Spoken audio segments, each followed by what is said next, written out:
Yes, sir. Yes, sir. Welcome to the Yahoo Sports NFL Podcast, live from the NFL Scouting Combine in snowy Indianapolis.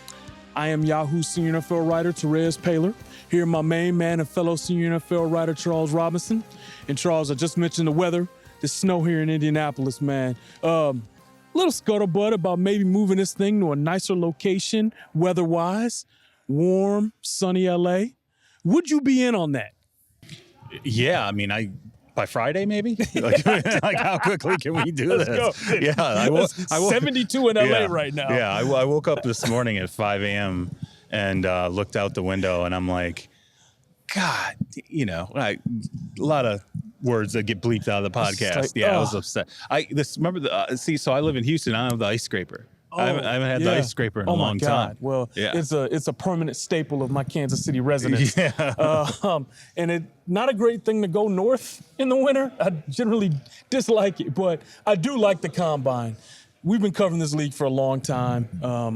And it's a great opportunity to catch up with people in the industry, learn new information, meet the prospects, catch up with the coaches, catch up with the players. So I think we got a great show for you today. Charles and I are going to talk about things we've heard, kind of run them through our BS meters. Think if it's, looking forward to that because I know you've heard some stuff. I've heard some stuff. Going to be fun. We're also going to talk about the new CBA. Been some developments on that front for sure. Definitely want to get to that. And the quarterbacks. Had an opportunity to interview some of the guys here, right? Joe Burrow, interesting guy. Tua Tagovailoa. Really interesting guy. Jalen Hurts. So we're going to share some thoughts on the quarterbacks and things we're hearing. So we got a great show for you today, but let's kick off with a little bit of news stuff. The collective bargaining agreement. The NFL player representatives got the majority vote they needed to push the vote to the collective whole, the players. And then to push the new CBA through, all they need is a majority vote. Right. All the players basically 50% plus 50% plus one. That's all they need. Now, I had a source tell me today that vote's not going to happen today. They got to decide the best way they want to do it. Right. So that's going to be coming. There's hope it happens sooner rather than later, but they got to decide how it gets done. I think it's a really interesting situation, and I know fans aren't always crazy about hearing like the business side of the game. Right. But I thought we had a great conversation last week about the 17-game schedule, which is a crucial part of this. Right. And I think if you love the game of football, it's a really important thing. So I want to dive into it one more time. And I want to start off with this. I had an opportunity to visit with some people over the last week. I know you have too. That 17-game thing is happening. The owners are dying on the hill. Right. That's happening. So you got to deal with it. I still think it's an abomination. Charles, you had some people who were with you, though, right? But talking to enough people, I kind of understand. Like, this is happening. You better learn to like it because it's coming, right? Right. So let's talk a little bit about if you're the players. They're probably going to get the votes to pass it. I mean, I think one thing they're getting, and I think it's important to mention, every player, the minimum salary, it goes up $100,000. Which is significant. That's 60% of the league. Yeah. Most guys are thinking short term. Some guys don't come from a whole lot, right? Right. I think if you put yourself in a position of some of those guys, you're probably saying yes because immediately that's a nice little bump, right? Oh, absolutely. So if you're the players, how much would you value that part of it if you're just a rank and file guy? Well, I mean, like you said, it's a majority of the league is near the bottom of the pay scale. So that automatically floats. I mean, look, it would matter to me. It would matter to me. If you're at the bottom of the pay scale, the truth is you don't know how long you're going to be in the league. That's right. Particularly if you're a minimum salary guy. Those are people who usually last a year or 2 years. They're the most easily cuttable, right? Yep. Which means if I'm going to be in the league 3 years, that's $300K in my pocket. You know what? That's after taxes. That puts my kid through college. It does. Okay, man. like that's something to think about. So, from a minimum salary standpoint, I understand that. I think those guys also look at if rosters expand by 2, that's 64 more jobs. And then ultimately, if the practice squad increases by 4, that's another 128 jobs on the practice squad that keeps you. And you and I both know when injuries happen, it's practice squad guys usually get elevated. Right. So this is all keeps you in the mix, in the NFL system. And so, look, the bottom line is you add nearly 200 jobs that are viable. You bump up the minimum salary. There might be some upper echelon players that are against it, but the lower echelon guys are earners. There will be. Yeah. Oh, absolutely. We've seen that, right? But people underestimate. They underestimate the number of guys. Bad eastbound and down. No, but I mean there will be. You're right. There will be. But people underestimate. I think fans underestimate the number of players who are paycheck earners. Yeah, that's just guys, rank and file guys. Absolutely. And I think it's probably going to happen, guys. Like, here's the thing. Like, at the end of the day, they were able to bump up the percentage up a point, maybe a point and a half. Right. Right? That matters. There are better benefits. Split. Yeah, yep. absolutely. There are less practice days. And this matters to most of the players, you know? Right. But you're right. Some players are already speaking out. Marquise Pouncey released a video, not real happy with it. Right. Aaron Rodgers reportedly not real happy with it. Right. Wants more time off in the offseason. Russell Wilson said he votes no. So we've heard a lot of name guys kind of say they're not for it. And to be fair, there's reasons for that too. Number one, you're still not at 50-50, where they used to be. Right. And that sucks. Right. Like, that really stinks. Oh, that stinks. That's tough, right? 17 game, we talked about that. We don't want to we can, but it's going to change so much. It's more on the it sucks, but the owners are dying on that hill, so what are you going to do? But I have a theory, too, about this. Okay, yes. Okay, great. I love it. And you know, I think there's some things not to like about it. One more thing, the length of it. 10 years? Yeah. That's a lot. That's a long time, man. But I will say this, and you know I'm a pro player guy. I'm a fan of the little guy. I'm a fan of a champion, the player, the rank and file. But I will tell you this, if they have an issue with the 17 games, if they have an issue with the uneven revenue split, as a group, they've got to be willing to risk it all. Right. You got to be willing to come together and strike. Right. You got to be willing to potentially take the L. And I'm only saying that because that's the only way you're going to show you have real teeth to the ownership. Right. If you can't do it, and that's what other leagues have done. Right. Baseball, basketball, they've done it since the NFL last did it in a meaningful way. So if you guys feel really strongly about what's kind of happening, I think everybody's got to be willing to whisk it all, but there's more players than those leagues. There's more rank and file guys. It's just a tough situation, isn't it? So, I mean, it is. And I think what's interesting here is you have the disparity. There's not really an NFL middle class anymore. Right. There's a ton of guys who make there's guys at the top who make a ton of money. And then the vast majority of rosters are not the top money. Or they're just, they're guys earning as much as they can. Aaron Rodgers, $35 million a year.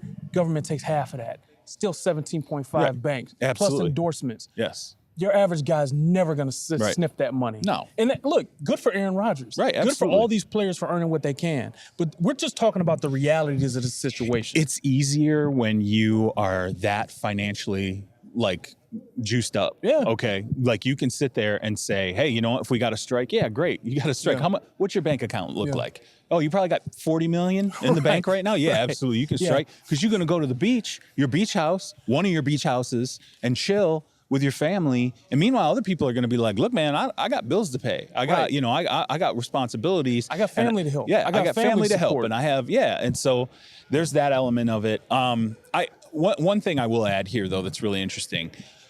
So if they get to the 48.5 million, I have heard some whopping salary cap figures. Okay. I mean, to the point that I'm not even going to say what they are yet because they're so shocking. Okay. Well, and they're so shocking that I need to hear this from a few more sources than I have. Now, I have heard it from a couple of sources, but there's a revenue model out there that basically is projected on if there's 6% of league growth every year and the players are getting 48.5 million, this salary cap is going to double inside of the 10 years. Now, I won't say which year it is. It's shocking which year it hits the double mark. So we'll see. I'm gonna see if I can. True. I am too. Absolutely. I hope it's true too. Absolutely. Because my hunch is that either the super premium guys continue to really command a chunk of it, or maybe there's more of a middle class that we've kind of lacked.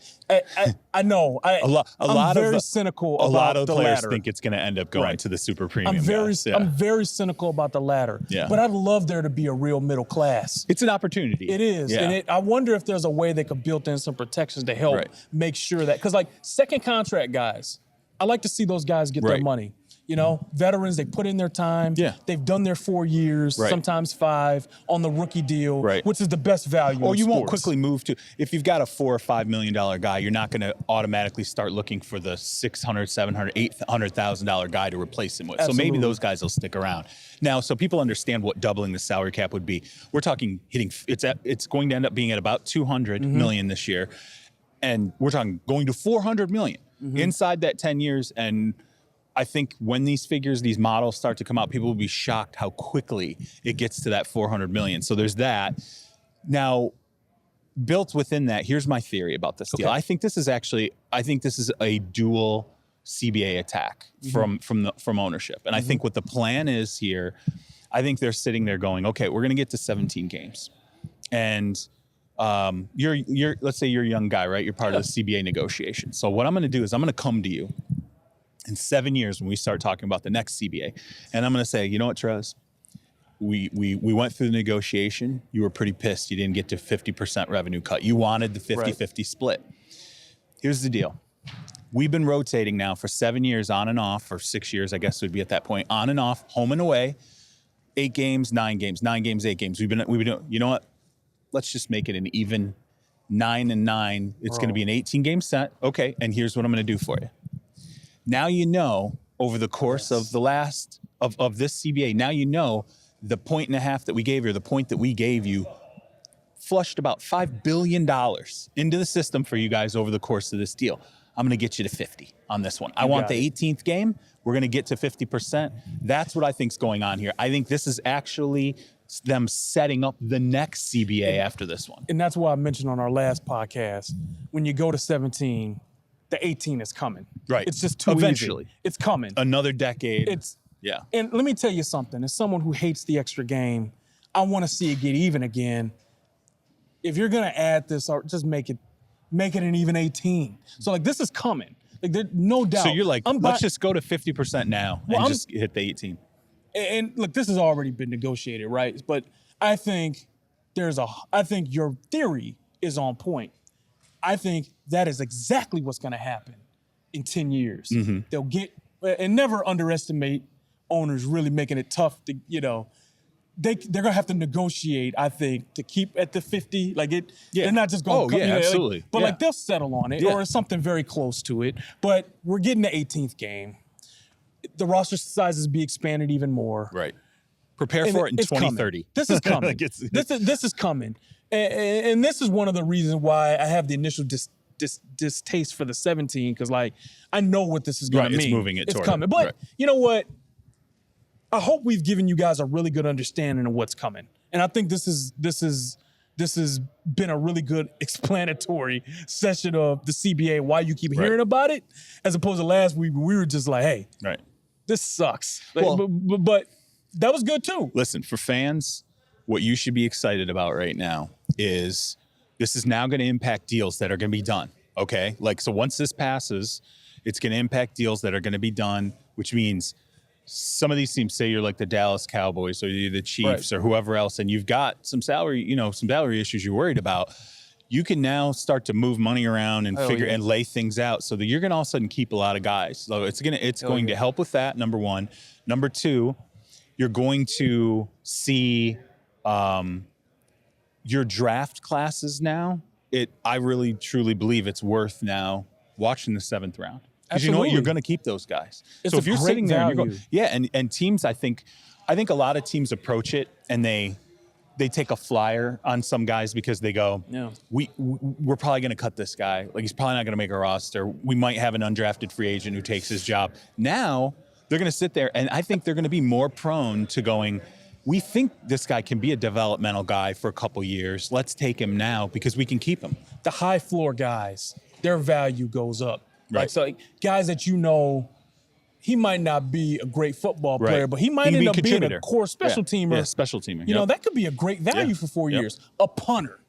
a kicker, Absolutely. a long snapper, guys who could be a great value for you. Yep. So I think that's where we're headed. I think it'd be interesting to see. And I'm actually going to use that as an opportunity to transition to something I've been excited to talk about, which is things we've heard. Yes. Right? Yeah.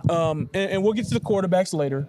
But things we've heard at the Combine. We've been here a couple nights here each. I think you've been here 3 nights. You mentioned the Chiefs, so I just want to talk about them real let's quick. do it. Yep. Had an opportunity to visit with some people here, obviously. I really, and look, we know the Chiefs cap situation is not great. And we know, like, it's a little tight, and they're about to pay Patrick Mahomes a massive amount of money. But with the cap coming and this new CBA likely to be ratified, there's definitely a sense they want to try to do something done with. Obviously, they'll get something done with Mahomes. That will happen. Right. They want to keep Chris Jones, too. Right. Okay. And getting Chris Jones done will require a contract. They're looking at Frank Clark's deal. Right. Okay? Yep. And they were looking at it last year. Yep. And you look at what he's done the last 2 years as a pass rushing defensive tackle, it's hard to argue against him not being worth it. Right. I think they want to try to do something with him. Okay. I think they want to try to keep him. It's going to be tough, but I think they want to do something with him.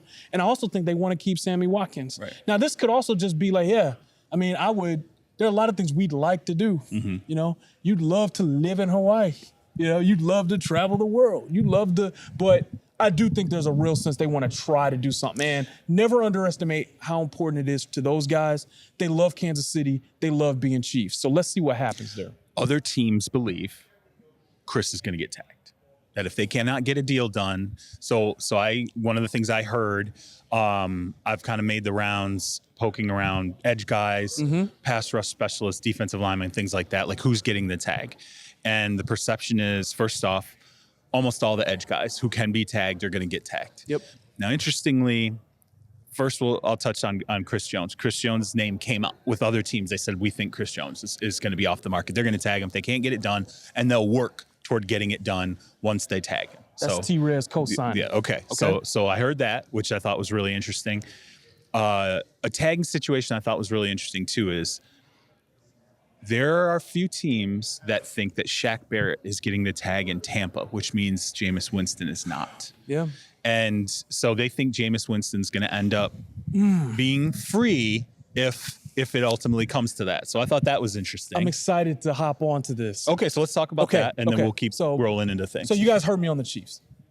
I thought it was very interesting that Bruce Arians explicitly mentioned Phillip Rivers. Yeah. I thought that, because I seem to remember on a certain podcast that being thought of as a fit. And I thought the way he mentioned him too was kind of like, oh yeah, and in Rivers too. And I'm like, oh yeah, I just remembered Rivers now. Like, really? By the way, Bruce Arians is notoriously frank and candid with the media. Mm-hmm. It was never lost on me how harsh he was on Jameis Winston at the end of the season. Sign me up for a veteran quarterback in Tampa. If they're going to the old uniforms, in all likelihood, he gave a hint about that. Phillip Rivers slinging it with Bruce Arians. Chris Godwin is the best receiver you never heard of, unless you play fantasy. Mike Evans is fantastic. I'm in. I would love this. And I will pose this to you because I have two schools of thought on this. I think either you do what you're doing in terms of the Bucs not revealing to Jameis what the plan is, and he came out and said, we're not going to tell Jameis what the plan is. You either do that because you're not tagging the guy and keeping him for sure, or you do that because you're a bad organization. That's it. Yeah. Because if you're keeping him, you tell the quarterback, like, look, man, we're keeping him. Let's get moving on this. Why let him twist in the wind? Why let it linger if it's your quarterback? And if you believe in him enough to tag him, it means you potentially believe in him enough to give him a long-term deal. You don't screw with those guys. Now, if you do, and if that's ultimately what happens, my argument is going to be that is the sign of a bad organizational move, and that's part of Bruce, and that's part of Jason Light, and I would disagree with them having done that. So Jameis is going to be a really interesting one. By the way, hard to fault the Bucs if they choose to tag Barrett. No, not at all. Tremendous season. Yeah. And I mean, they know the thing with Barrett is, I think the tag ends up on him if that ends up happening, as some teams believe it will, is just because there's not going to be the edge market right now, all these teams right now. So I when I talk to teams and I'm like, what information are you looking for? And they all want to know what's going on with the edge guys. And the first initial question I was getting was, is there going to be a equitable option out there at some point? Because, Jadeveon Clowney's going to get paid. Yannick Ngakoue is going to get tagged in Jacksonville. Shaq Barrett's going to get tagged in Tampa. So it's like they go down this list and they're like, Chris Jones is going to get the tag in Kansas City if it doesn't get done. So they're kind of all looking for who might be the equitable guy. What this reminds me of, I remember it was like a year or two ago, someone told me, just wait, Brandon Graham is going to get paid because he's going to be the only guy who gets out to market. And people are going to be looking for really anybody who can get to the quarterback. Right. So the Eagles, and so the Eagles extend him. Well, I think this year's Brandon Graham is Robert Quinn. Awesome. And let me tell you something. I watch a lot of football, a lot. Robert Quinn consistently, despite his age, consistently popped. He's gonna get some money. His burst off the edge remains really good. Yeah.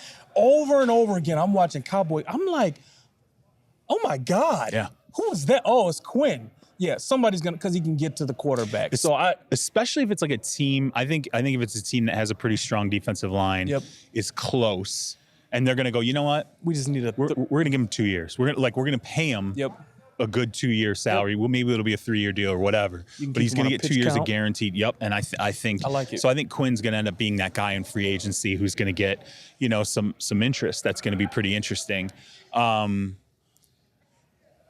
things that I've been hearing. So the Carolina Panthers. This is actually pretty interesting. Yeah.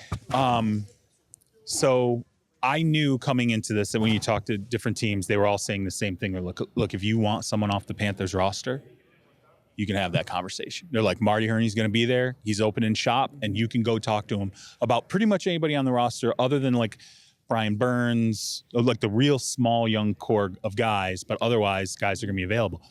The interesting thing about this is, and I think it played a little bit into sort of how the Panthers handled Cam Newton here, was there just were no teams that were interested in Cam because he's hurt. They're like, you can't really invest in that. You can't even, we can get a physical. So what? That doesn't mean anything to us. Like we don't know exactly what we'd be getting here. And so I think there's this element of there are no buyers for Cam, but also a number of teams think very strongly that Carolina is the team that's going to try, because of where they're sitting, they're going to try and make the move up the board to get a quarterback. And what are you going to do? You're going to corner yourself and come out and say, yeah, you know what? We're moving on from Cam. You lose all your leverage. Right now you're saying, hey, we feel like we have a starting quarterback in the fold. I think that's a smart way to look at it, because this is the perfect time for the Panthers to get their quarterback of the future. You have a new coach. They have time to develop the guy. And honestly, if the Panthers wanted to go all in and make a Godfather offer for Joe Burrow, or who knows it, but it's hard to argue with the logic of going up to get their quarterback, whoever they want it to be. Right. It makes a lot of sense. Now, what if you are sitting there and you're going, okay, we got to pay Cam a little over $20 million, equitable, we can do that, What if your idea is we're going to take Tua? And we're going to sit Tua behind Cam for a year. Right. We're going to do the Patrick Mahomes deal, and we're going to sit him for a year and let him get completely healthy, get exactly where he needs to be, and we're going to tell Cam, we're going to say, look, you know what? Go out right now, ball out like Alex Smith did, create the market for yourself. We want you here. We're going to give you this opportunity. This is your deal now. Yeah. This is you. We're giving you the year. We're sitting this kid. We're not moving him up. Yeah. Create your market this year. Let's go do good things, and you're going to have a whole world of opportunities. Because of things I've heard, I anticipated that this might be something we end up discussing. So I spoke to Tua Tagovailoa yesterday on this very stage, and he was sitting right where I sit now. I was right there, and I asked him. I said, "What if you had to take the Patrick Mahomes redshirt year? Yeah, would you be open to that?" Yeah. Now he is a competitor. Sure, I give him this, and I liked his answer, but you can tell he also wants to do whatever's best for but he's like, yes, if the team has that plan for me, I will do it. But he also came back and said, I'm going to try to play. Yeah. And I like that. That's the answer. Yeah, it was the absolutely. right answer. But and by the way, listen. You can't tell me Pat never wanted to play his rookie. Come on. 100%. But with really competitive guys like that, it's a great sign when, despite that competitiveness, they want to play. They understand that I'm going to have this apprenticeship. And we're going to get to the quarterbacks a little bit later, but I'm just going to tell you, him and Burrow have got something to him that's very, very real. So I love that plan for the Panthers. And by the way, we know how quickly Joe Burrow got the football out last year under Joe Brady, the Panthers' new offensive coordinator. Tua was made for that. Quick rhythm, let's get it out quickly. He's a rhythm thrower. I think it's an offense that could fit both those guys. I really do. I think it's an offense that you could. It's not like you're taking two dissimilar quarterbacks, and so there's that element too. So I thought that was really interesting. That Carolina is clearly one of the teams that is. I would expect some potential trade movement, one way or another, either with the roster or with some picks between now and the draft. You think Washington can be swayed out of that number 2 spot? No, not after what I heard about Chase Young today. So they're in on him? Yeah, I heard Chase Young today when he went the weigh in. Okay. I mean, he's already the tape is the tape. But then he walked out there today, and my guy said to me, he said, man, there have been a lot of good looking dudes. He's like, come out there and you're like, man, they look in shape, they look ready. He's like, Chase Young was ridiculous. It was ridiculous. The reason I asked you that was because Ron Rivera, the new head coach of the Redskins, literally just walked behind us. He's right up that guy's alley. Oh, yeah, absolutely. The next Julius Peppers is a damn good start. Yeah. That's by the way, a lot of scuttlebutt here about what Washington's defensive line, could look like with that guy. Oh, yeah. Really, really good. Like, really promising. So they can turn things around quickly if they just make the easy pick there. Right. And by the way, of course, he's going to go second because him not going second would benefit Detroit. Right. And, the Lions are perpetually snake bitten. Although I will say this for Detroit, things at least right now early, and it's a fluid situation, are setting up for them to at least have some value at 3 because I think the quarterbacks are going to, they're going to generate some buzz. Oh, which brings me to something I definitely want to talk about. This class, hearing a lot of positive things at the top of the defensive class. People like these guys. Yeah. Specifically 5 guys. Jeffrey Okudah, the Ohio State corner, really good player. Yep. Derek Brown, the defensive tackle from Auburn. Yep. Big kid, man. Big kid who can really move. Right. All would fit the Lions. Right. Chase Young, already talked about him, obviously. Javon Kinlaw, Kinlaw's a pretty talented guy. Really. Oh, he tore it up at the Senior Bowl. It was unbelievable. Really, and the last one, a local kid for me, Isaiah Simmons, the safety linebacker hybrid from Clemson. Those are the 5 that they all fit the Lions, basically. If they did trade back, they'd be in position to get one of those guys. Oh, for sure. So it could actually work out for them. Now, let me give you a name that has been burning up with teams. Had lunch with a guy who last year was on linebacker cross checks. So he did all the linebacker class last year.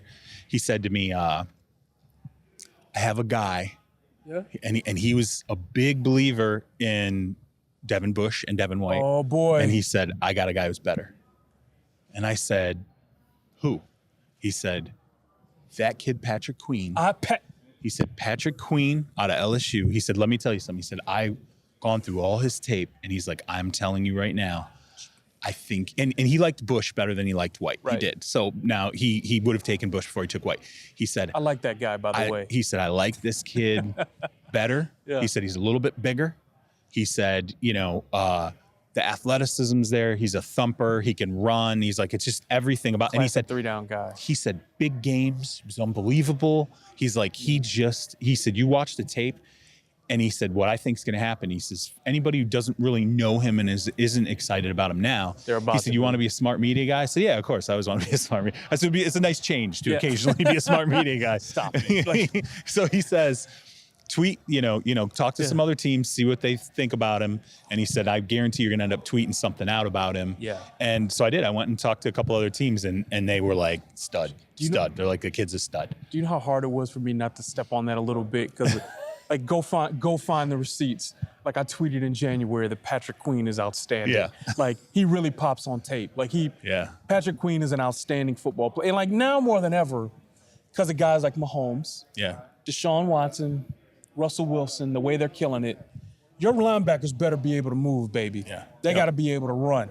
So Patrick Queen, this type of 3-down linebacker, and they got to have instincts too. Because you can't just be fast. Right. You got to be able to make plays. Guys like this, the value has really.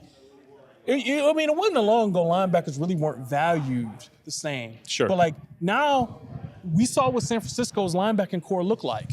Fred Warner can really move. Quan Alexander can run. Dre Greenlaw can run. It's an important part to having a defense that can really compete in the next decade. So these linebackers that can run, Patrick Queen, Ken Murray Jr., there's going to be value with these football players. So I love your Patrick Queen anecdote. And tell your guy, because I feel like I know him now. Hey, kudos to you, bro. Thank you. I'll make sure I tell him.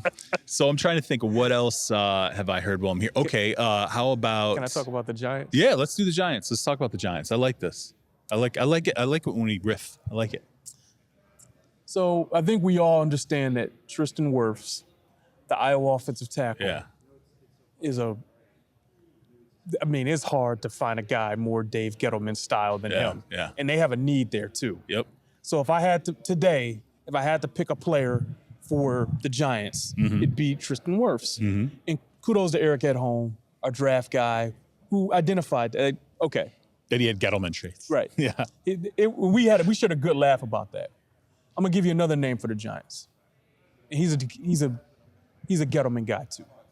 Keep an eye on Derek Brown. Oh, I like that. Yeah. Because we know, and anytime I can get off my Gettleman impression, I will. He believes that big men allow you to compete.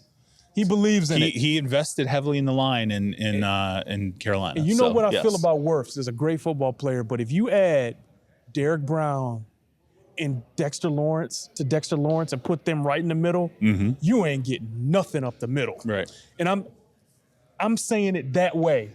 You put them next, it's just like the Williams wall. You ain't getting nothing up the middle with those two. Right. And that's pretty attractive to a man that we know loves big men. So I'm just going to put that out there. Yeah, I like that. That's good. That's a good one. I don't have anything on the Giants per se. That'll change in a couple weeks. Well, You'll have the pick a month ahead like you did last year. There'll be right. We'll see. You're like, and it's exactly who you think it is. I held out on that for a long time because I just refused to believe that Daniel Jones was the tweet again. It was incredible. Yeah, so I had heard, this was last year, I had somebody who told me, I was talking about, a source, and he's like, hey man, look, Daniel Jones is at the top of the Giants quarterback board. And like as in ahead of Kyler Murray, like everybody. And I'm like, there's no way. There's no way. So as I poked around, asked other people, and they're like, Gettleman likes him a lot. And I just refused to say it. And then finally one day I was just like, there's a team in this draft that has Daniel Jones as their number one quarterback, and y'all know who that is. And all the Giants fans came out going, no. It was like, yes. And, fumbling problems aside, it seems like it's worked out for him. We'll see. I'll tell you what, let me throw a couple things at you that for it. First off, the LSU class is insane. It's insane. I saw your tweet about that. Oh, it's a great class. Yeah, like I had one guy who told me, he said I have more starting grades than maybe going all the way back to that classic 2000 Miami class. He's like, you'd have to go really far to find the number of starting grades that I have found on a class coming out. Now, he's saying in terms, I was like, how far would you have to go when you get to the point? The point still that's like 20 remains. years, basically. By the way, one of their best players is not draft eligible yet. Derek Stingley Jr., the corner, he is told me, already incredible. He said that people are buzzing about him now. It's funny because when he was talking about it, he said, he goes, arguably their best defensive player isn't even draft eligible, and he brought up Stingley. He's going to be he's gonna be unbelievable. The ceiling on him. I mean, Stingley's an incredible football player already. I can't wait to see what he looks like in 2 years. Yeah, so he said, all told, he thinks there's a possibility that there'll be like 10 starters. Okay. Like, and that's basically the entire LSU draft class. I mean, that's insane. That's a great class. class. That's nuts. Maybe not 10. I think maybe he might have said 8. Yeah. I'm trying to remember exactly what number he put on it. But I've heard a lot, and then beyond him, I'd heard other guys talk about just how fantastic the LSU class is. Really talented group. The wide receivers, everybody's super excited about the wide receivers. As it should be. The quarterbacks. So I asked around about the quarterbacks again, just to kind of keep pressing that. And I was told that, look, when people were breaking down the film, like one guy in particular who I really trust said to me, he goes, all those quarterbacks at the top have holes except for Burrow. He said Burrow, he's like, Burrow's you watch the clean. tape. Yeah. He's like, there's just, you cannot find holes with After Burrow. meeting. Now, here's the interesting thing about Cincinnati. So Burrow comes out and he says, I'm not going to not play, right? Which is not the greatest. No, it's not. Not the greatest endorsement. It's not like, hey, I'll go turn Cincinnati around. It wasn't the Baker, Mayfield route. We talked about that. The interesting thing about Burrow is he is training with Jordan Palmer.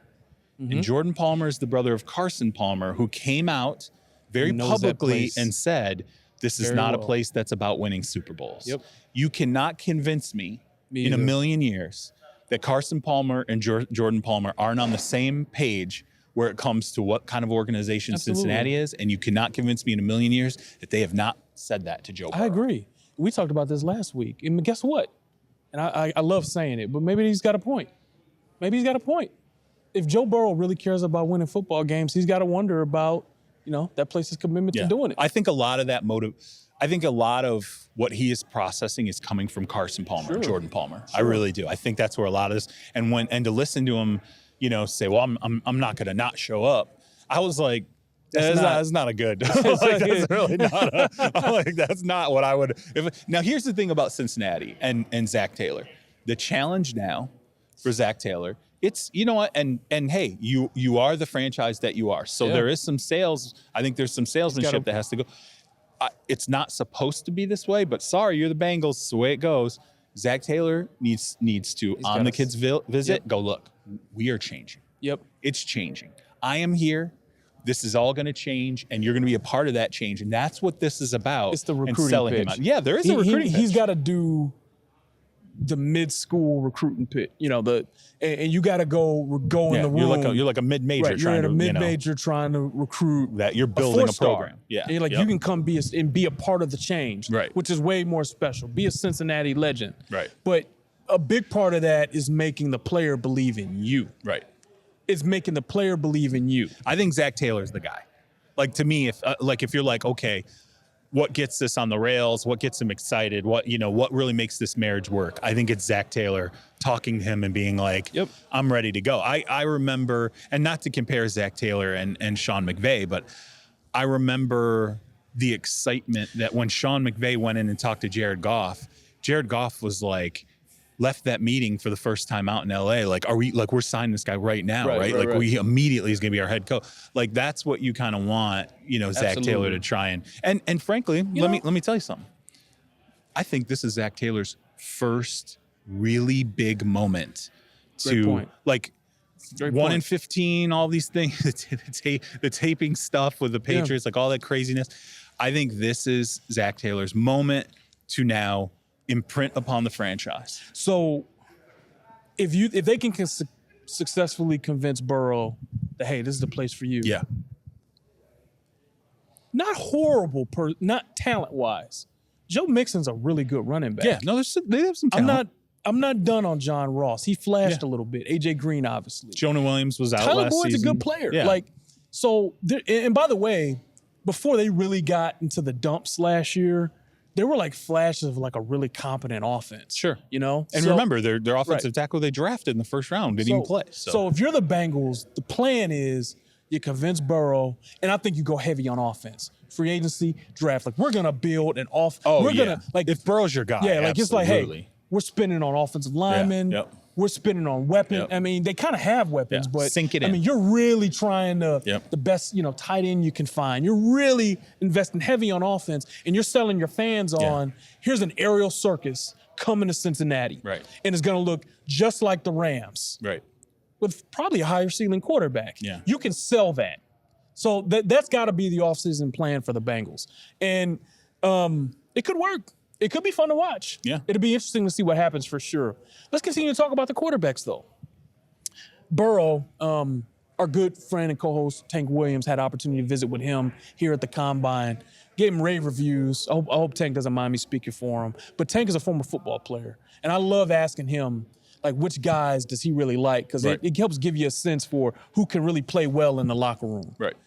Of all the quarterbacks he interviewed, and he interviewed the higher name guys. Right, the elite guys. It was Burrow that really, really stood out to him, as well as Tua. Interesting. Okay. So, like, that means something to me, right? And I know you've talked to Burrow, too. Mm-hmm. You kind of got a vibe from him that'll play in the room. Yeah. Too, he has a I think he has a cockiness to him. I think that's important. I think he has a and you better have that in Cincy. Yeah. Yeah, I think he does. He has a almost, I don't want to say it's a Shanahan-esque. You know, like when you're around like Kyle Shanahan, he has this cockiness that really butts up to that line of arrogance. It's like not he's cockiness, it's confident. Cocksure. Yes, confidence. He has a sense of confidence.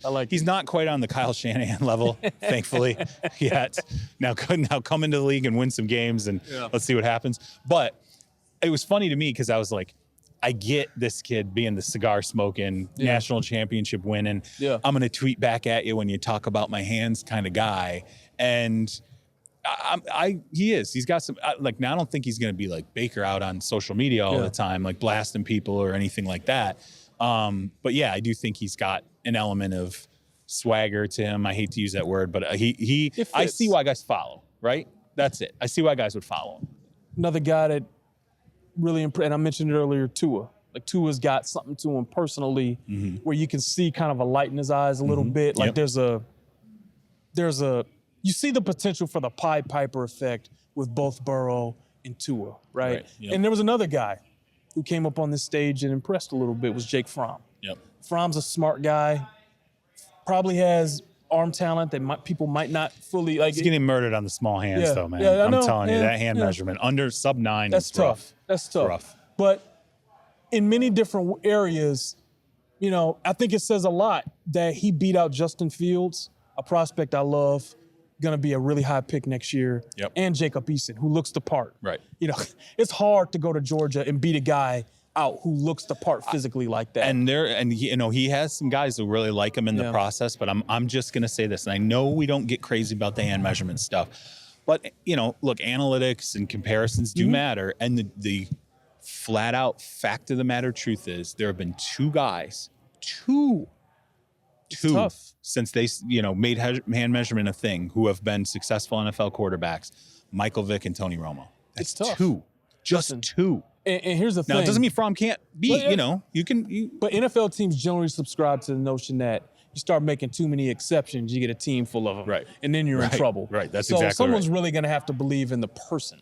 Yeah. And all the intangibles he brings to the table. But one thing that will help him, beating out Eason, beating out Fields. And I asked him about that as he walked off here. I'm like, what does that mean about you? And believe me, this is going to be a selling pitch for Jake Fromm. Like, he had the right answer. It's like, it says everything about what I'm about as far as how I prepare, as far as how I relate to teammates, and how I can guide a football team. Yeah. Good answer. It's the right answer. You know who's been fantastic in interviews? Jalen Hurts. I believe that. Interestingly enough, I believe that. Jalen Hurts has done very, very well. Like, he gets in, he's confident in himself. He's very businesslike. He's like, look, he lays it out. Yep. I had a guy tell me, I can see how he survived, not only did well at Alabama, but then also survived being unseated, goes to Oklahoma, performs well. Like, he was like, when he got on the board, I heard he was very impressive. Now, I'm not saying that this is a guy all of a sudden starts moving up the draft board or whatever, but I will tell you this, that becomes the guy who, when teams start to get into the second, third round, they start sitting there and they go, man, he really did impress us a lot in our meetings. And that's how Dak got, it can matter, man. Dak ended up in Dallas because Wade Wilson sat up and said, you know what?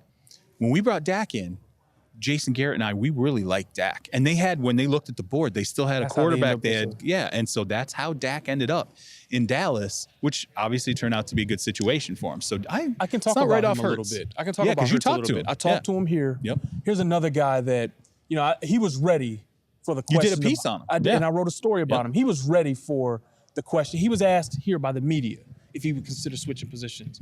I love his answer. I'm a team-first guy, but no, I'm a quarterback. Right. That's it. Right. Look good. Lay down the law. Yeah, absolutely. Period. Great. Teams heard that too. Great. Yeah. And also on here, he was very businesslike talking to us, right? This is a guy who, his confidence in himself, and it didn't go past the line and it wasn't close, but you got to have something special in you right here to deal with what he did at Alabama. You win a national championship. You get your team back to the national championship. Your 28th start, and you get benched at halftime. That breaks guys, man. Yeah. And then your replacement, who's another top-tier guy, ends up beating you out for the job the next year and guiding them back to the national championship win the year you replaced you. So he not only didn't transfer, he tried to win the job. And anyway, he bounces back from that, posts one of the most prolific seasons we've seen from a quarterback. And you got something special in you right here. So the way he answered the question, the confidence he has in himself, and the way he throws on Thursday is gonna, this is all stuff that will impact how he's evaluated. I talked to, and look, it is a bit all over the board, all over the place. He ain't for everybody. Right. I talked to one scout who said 5 to 7 round. That's where he slot him. Right. I talked to another one who put him comfortably in 2 to 4. So he's not going to be for everybody, but here's a guy that, because of what he's got in here, I think he's going to be more 2 to 4. I think once those supplemental picks roll around in 3, I think there's going to be some teams, if they need quarterbacks, I think he'll have impressed somebody. And I'd be surprised if it wasn't, say, tail end of 3rd, right in that 3rd, 4th area, which I think teams get comfortable with. Hey, you know what? This is we're not drafting him to be a starter. We're drafting him to be a guy we really want to try to develop and look at, and maybe he can be a high quality backup. Whatever. Let's figure it out. So I think there's room for him in this NFL on quite a few teams. Can I just want to get on Terez's rant corner real quick. I think the Ravens have a very special opportunity while Greg Roman is the offensive coordinator to kind of injury-proof the position of quarterback. Because the one thing people love to say, Lamar's going to get hurt. Okay, whatever. But guess what? You've shown the ability to take advantage of dual-threat quarterbacks to a degree that very few other teams have. Right. So you know what I do? I'm stocking up on them. Okay. All right? I would love – this is Terez talking. And I kind of asked Jalen this, but he didn't want to name teams individually. But the Ravens are exactly the kind of team I would like to see put him into their – process. Right? Like, let's see what he can do for a team that understands that. As I talked to Bucky Brooks about this, that understands your quarterback doesn't have to be a shooter. And this is his words. They got to be a scorer. Right. So it doesn't matter if he's a 3-point shooter. Right. It doesn't matter if he's a passer. Right. It matters he puts up points on the board. Right. So I want to see him go to a team that fully understands what he is as a quarterback and embrace his skills. Right. Yeah. No, I agree with that. Anything else, C? Oh boy, a lot of. It'll be interesting to me if the combine relocates. A lot of complaints about the schedule this year, and I'm very curious to see what our listeners and fans in general think. Yeah, let us know. When there are things ending at 11 o'clock at night. It's tough. When there's like I'm interested to see if anybody tunes into this stuff. Right. There's and there's some. I will say this: there are some. Henry Ruggs is going to be. I want to watch him run the 40 because he might run a sub 4 too. Jalen Reagor is going to run the 40 and is going to be. Ruggs is going to unbelievable. He's gunning for the. I talked to him up here too. Yeah, he's pushing for the record. Yeah, like he wants it. Yeah. So, and if he does, I don't want us to get off here without talking about Ruggs versus Judy, because I think you kind of hinted on that a little bit. Yep. It's going to come down to what you really want. Yeah, route versus speed. There you go. Yep. Judy's a tremendous route technician. Yep. Very patient in and out of it. Like he's got it. He'll lose you. Yep. Some guys just have route technique. He's got it naturally. Right. Yep. Judy, but Ruggs though has rare Tyreek Hill-like speed. Yeah. And I asked him up here. I was like, "When's the last time you getting caught?" Couldn't remember the last time he got caught from behind. And now more than ever, you better have that guy that teams have to honor the speed. Right. He's going to be really attractive for teams as long as they're comfortable with the medical. Yeah. He's going to be really attractive for teams. So, we see what happens when guys run fast. They end up getting taken high often, right? Yeah. So we'll see what happens with him, but it's hard to go wrong with either C. It really is. And these guys don't even special. have his speed, but Terry McLaurin, Hollywood Brown, like some of these guys, if you have the right offense, man, they'll and they're without a history of injury. And this is what you pass the medical. Right? This is the crazy thing about the NFL now too. And you and I have talked about this, how teams want quarterbacks who can go off script, who can improvise, who can do things. So important. Anytime you put those guys, Mahomes and Hill, you put those guys with speed guys, it's murderous. It's the worst. Because you got these guys who are just going to run by you eventually, and you can't stick with them forever. Yeah. And I'll tell you this, it speaks to the evolution of the game of football. Like, the game is more wide open than it's ever been, and it's fun. Yeah. Like, it's fun. Like, it is a fun watch, So, and you can still play defense in it, as the 49ers proved, too. So there are so many. When I did weights and measures this year, the wide receiver, there's so many wide receivers that are going to be, I think, have an ability to contribute. You're going to see third-round wide receivers, I think, are going to have an ability to contribute this year. We're seeing the evolution of the lower rungs of football where quarterbacks are repping like crazy at young ages, and wide receivers are repping like crazy at young ages, and now they're all starting to float into the NFL and be more instant contributors. We don't have to wait anymore for wide receivers to at be all. No, at all. And let me tell you something. I'm gonna look right into this camera and say this: if your favorite team sucks at receiver, that problem is Avon Barksdale told Stringer Bell. That is on you. Yeah. Because there's no excuse there's for no it excuse not to in have a today's receiver NFL. Now. Yes. None. Yes. Like all these receivers, like this is the best receiver class in a decade. Now look, pick the right one. Yeah. Don't pick N'Keal Harry over AJ Brown and DK Metcalf. AJ Brown is a now stud, N'Keal Harry might be fine. Yeah. But I'm just saying, make sure you try to pick the right one. Another thing too, I remember, from talking to guys from, doing the weights and measures, is they said, hey man, there are a lot of offensive linemen this year, like just big dudes. And they're like, and it's crazy. They're like physically, I know. They're not like hefty, huge. They're just giant dudes. Like they're huge guys. That you were just talking about before we got Are we talking about Mekhi Becton? Yeah, you should talk about him. One of my favorite. By the way, you're running weights and measures tweets that murder people's timelines. But I'm muted across America. But it is one of the best running gimmicks of Combine Week, and you've added like a little flourish to it when something really catches your eye. Oh, I do the eyeballs. I'm just gonna throw this out. I'm into more emojis to like attract you to things that are important. So consider ways to expand that, because that's one of your. I tried to lay off it a little bit. I thought the eyeballs were too. No, right. That's good. God, no. Really? Like one of my favorite things is look through it and see for your emoji. Oh, really? It's funny looking. because I saw some other people on Twitter were saying that. Like, hey, are you going to do the eyeballs? Someone asked me that, and I'm like, you gotta make things easier for people. Okay, interesting. I would expand it. Really? I okay. would. So think about it. Yeah, I'll keep that in mind. So Becton obviously weighs in at 368, massive, tall, like just everything about him is gigantic, right? So this guy says to me, he goes, when you're doing weights and measures, it's going so fast, you're writing down numbers and you're rolling through it. And he says you get to a point where it's becoming a grind and your head's down. So your head's just down, rolling through guys. You're not even looking up. Yeah. And he said to me, he goes, Becton comes in and they say 368. He says, like half the room goes. He's just like, all these heads come up all of a sudden. They're buried in their numbers. They're buried monster. in their, and I then love it, they get to 368 pounds, and everyone's like, holy like, Listen, and I'm in the bag. I love 6'7" tackles, 6'8" tackles. I never met a 6'8", 6'7" tackle I didn't like, but I love them when they can. I love them when they can punish people. Yeah, he's got a bit of a nasty streak in him too. He can hurt you. So. Really good podcast. It was really good checking in with you midweek. I think we delivered you guys some information. If you love the podcast, as we always say, this is your podcast as much as it is ours. Absolutely. The people's podcast. And we appreciated your feedback on the 17-game discussion. Some people agree with me. Some people agree with you. When we have those, we want to hear from you, right?